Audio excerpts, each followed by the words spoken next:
सकृमः बन्धव इयं संस्कृतभाषा कदाचित् लोकभाषा आसीत्।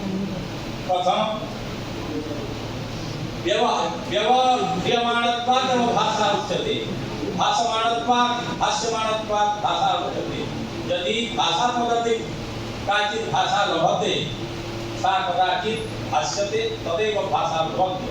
इयं संस्कृतभाषा सर्वसाधारणी भाषा आसीत्।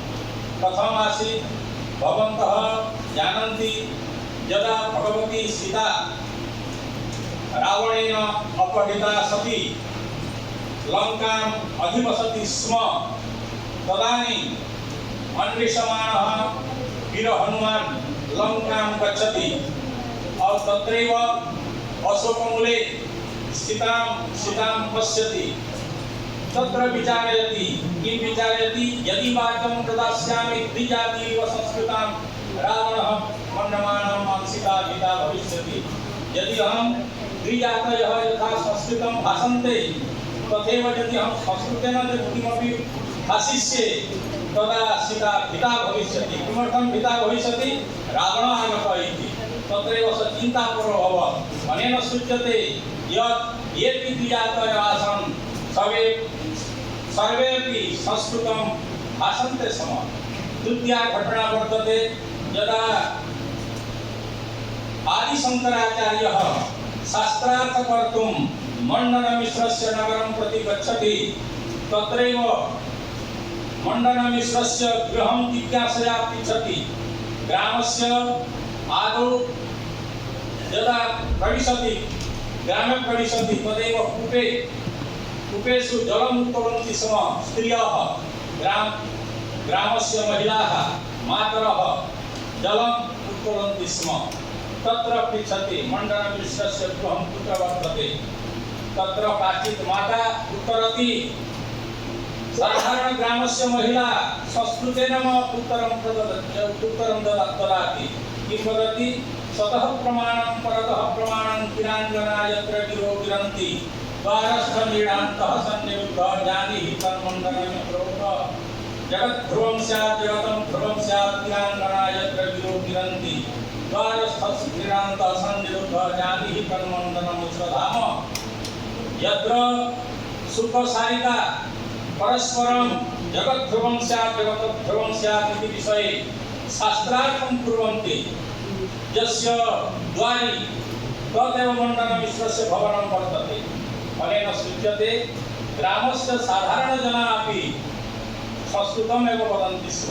मण्डनमिश्रस्य काले, यदा शङ्कराचार्यस्य काले, तदन्ते अपि तत्पूर्वमपि द्रष्टव्यं, यदा वयं शब्दशास्त्रस्य वैज्ञानिको वर्तते आचार्य पाणिनिः, तस्य अष्टाध्याय्यां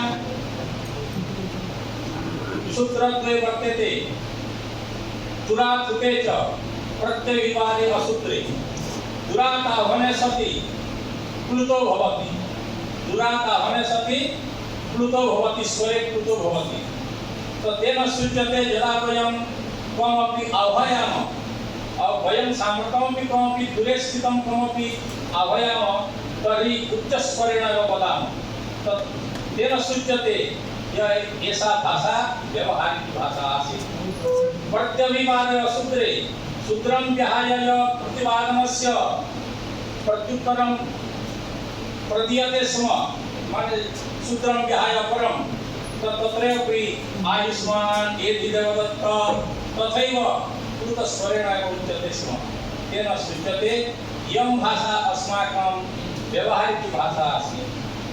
पुनः कथं साम्प्रतं तस्य पालनाय तस्य उज्जीवनाय वयं प्रयासं कुर्मः न विद्मः। एतत् सर्वं पराधीनस्य कारणं वर्तते। यत् भारतवर्षं पराधीनतां गतं, तेन कारणेन सम्प्रति अस्माकं या मातृभाषा वर्तते स्म, संस्कृतेः यः मूलकारणम् आसीत्, यस्मिन् संस्कृते अस्माकं महती संस्कृतिः आस्थिता वर्तते, तत्संस्कृतं वयं स्मरामः, दिवसरूपेण पालयामः। पुनः संस्कृतस्य प्रचाराय प्रसाराय सर्वेपि प्रयता भवेत्। परम तथा न भवेत् एतत् विज्ञाय कि संस्कृतस्य सुरक्षायामेव अस्माकं सुरक्षा वर्तते। कश्चित् देशः किमपि राष्ट्रं तदा पर्यन्तं तस्य पराजयः न भवति यावत् पर्यन्तं तस्य संस्कृतिः जीवति। यदा संस्कृतिः पराजिता भवति तदा राष्ट्रं पराजितं भवति। यदि संस्कृतिः जीवति वयमपि जीवामः, यदि संस्कृतिः जीवति राष्ट्रमपि जीवति। तदर्थं संस्कृतस्य कृते अस्माभिः सर्वैः प्रयत्नो विधेय। अस्मिन् पवित्रावसरे योऽयं प्रयासः विद्यालयकर्तृपक्षैः विहितः निश्चितरूपेण अतीव प्रशंसनीयः।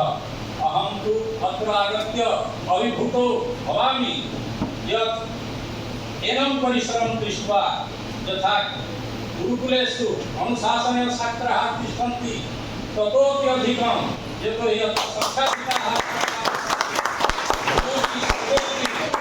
शासनपरा अनुशासनपरा वर्तन्ते। एतत् विज्ञाय अहम् अतीव अभिभूतो अस्मि। अहं कश्चित् अस्माकं भेष विरमाटि वर्तते, सर्वे जानन्ति।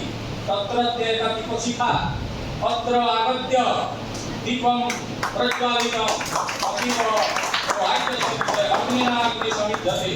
वेदे आगच्छति, वेदस्य ऋषिः कथयति अग्निना अग्निः समिद्धते, एकेन दीपेन अपरं दीपं ज्वलति। तत्र महानुभावः अनुशासितः सन् अत्र आगत्य अनुशासनपरम्परया एवं महान् प्रयासेन विहितः नूनम् अतीव गर्वस्य विषयः वर्तते। सर्वेपि छात्राः सर्वेपि छात्राः नूनं धन्यवादाः। एतत् सम्बन्धे सर्वान् प्रणम्य विरमामि।